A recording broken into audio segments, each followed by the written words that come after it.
Well, Andrew, Owen Farrell, it is all change. Possibly. Definitely. I mean, listen, the news broke on Friday that reports were that he'd signed or agreed to sign for Racing for a couple of years from the end of this season. Racing made a statement and said nothing is agreed, which basically means it's not agreed yet, but we are talking. And, you can't fault him. There's an offer on the table from Racing. I'm hearing about potential offers from Japan as well. He's a brilliant rugby player, and there's a lot of pressure on him and eyes on him in the Prem with Saracens and England and everything that happened to the World Cup. And I can't sit here and say, listen, I want Owen Farrell to stay in the Premiership, because the Premiership as a beast I think it's a brilliant league, and ultimately you want your best players playing in England, and I've said that all along. But I do completely understand that players want to try different things. Players, whether for whatever reason it is, now people are saying this isn't a money decision, and I've heard a few people say that. Of course, it's a bit of a money decision, because he's not going to go to Racing to play for peanuts, is he? He'll double his wage. Yeah, potentially, but we never know, because obviously Saracens pay him handsomely as well, and the England money on the line. Is it going to move the dial in terms of the England situation where players playing outside the Prem aren't allowed to play for England? Who knows? But that's the thing. Andrew, on that, without skimming over that, I think something like this with Owen Farrell going, the conversation does need to be had. And there's loads we can talk about. I know there's been a shift around the RPA and that stuff around the contracts and now with England. But that point specifically there, they have to look at it now. They have to. Because... I say they have to, but not just because Owen Farrell, his age profile, the fact that he can still play for England in the next World Cup. But there's a message now out there, isn't there? Like Courtney Law's talk of him leaving Northampton. Lewis Ludlam's leaving Northampton, the skipper. He's going. So at some point, there needs to be a conversation. I know we all want to talk about the Premiership and we want the best players. There was talk of Marcus Smith as well, potentially looking in France. Yeah, that's the thing with Racing. So Racing tried to sign Marcus Smith. They tried to sign George Ford. They said no to both of those two. And obviously, they've then gone after Owen Farrell as well. So, and Racing have a deep, deep history of unbelievable fly halves that have worn that 10 jersey for them. You think about the names: Dan Carter, Johnny Sexton, Juan Martin Hernandez played for him at 10 as well. Finn Russell. Yeah. And then obviously they've gone after other players and they've ended up possibly with Owen Farrell, which is great for him and his family. Wouldn't fancy Central Paris, though, too much with everything that's going on there. But it's a glamour club, and Stuart Lancaster's gone there. There's obviously a lot of history with Stuart Lancaster as a coach and Owen Farrell and how well they got on. And ultimately, the big one for Racing is they haven't won the Champions Cup. They have not won the Champions Cup. And you beat them in the final, didn't you, Jim? I say you beat them. Those 2 minutes were massive, but that you came on for. But that's the big thing. They haven't got the big trophy.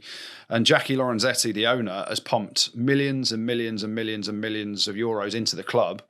Yes, they've won the Bouclier de Brennus, the top 14 in France, but they haven't won the big one, the Investec Champions Cup. And someone like Owen Farrell, with all his history as a player in that competition, his attitude around it's must win for everything and how that drives him and drives standards within his team, it could be a perfect signing for them to win the Champions Cup from next year. And the profile of the players in that squad, we talked about it, Sia Khaleesi, Gail Ficku in the centres, they have world-class players there. And Faz, it's perhaps a big step for Faz in terms of different to how he does things. You think about playing in the La Défense Arena, the razzmatazz, the noise, the closed roof, the disco, the beers behind the posts where the bar is. It's so not Owen Farrell. But we've seen a change in Owen Farrell since the World Cup. Since he got booed as much as he got booed and the flack that he's taken, he's come out of himself a bit more, hasn't he? And we've spoken about this, how he seems to be smiling, he's interacting with people more. He looks like he's enjoying it more because maybe that pressure's off now. Maybe he made that decision a while ago And that pressure's off now, and he's just enjoying what's in front of him.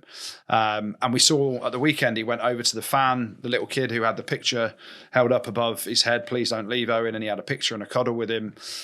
So, maybe something like that, he's like, do you know what? Fuck it. I've been this serious guy for a long time where every day is about winning those small inches to win games at the weekend and be as abrasive as you can be and doing everything you can to win. And he wants to go and have a bit of fun while still trying to win. So you can't fault him. The whole thing, and you mentioned it then, Jim, around this England and Premiership situation, we're hearing about these 25 hybrid contracts from England, which is basically not central contracts, but top-up contracts for their club contracts over 1, 2 or 3 years for individual players. It's basically fronting up the match fees or a large proportion of the match fees that they would get if they were picked to try and keep them in the country. And so it's great timing in one sense because they realise the RFU, they've got to do it to keep the Premiership players that are going to play for England in the competition to make that as viable as possible.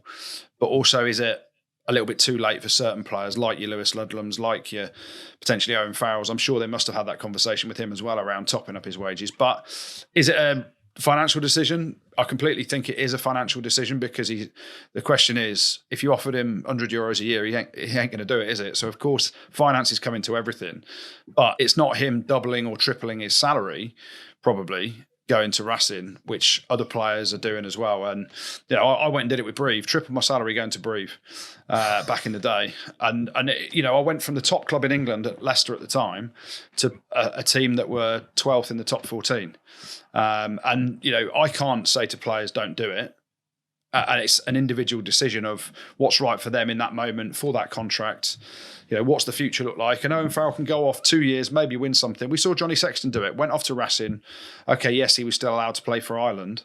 Owen Farrell probably won't be allowed to, but he'll play there. Could play there for 2 years, come back, go straight back into the Saracens mix. And then, he's had 2 years away from the spotlight and pressure of English rugby, the RFU and everything that goes with being England captain and Owen Farrell. And then he comes back a different bloke and, maybe he's regenerated himself to play for the World Cup in 2027 in Australia. And that could be a great thing. But you've got to let people go and enjoy their life, make their decisions, what's best for him and his family and his rugby career. And if he feels that's best for him, then so be it. Pod. Rugby pod.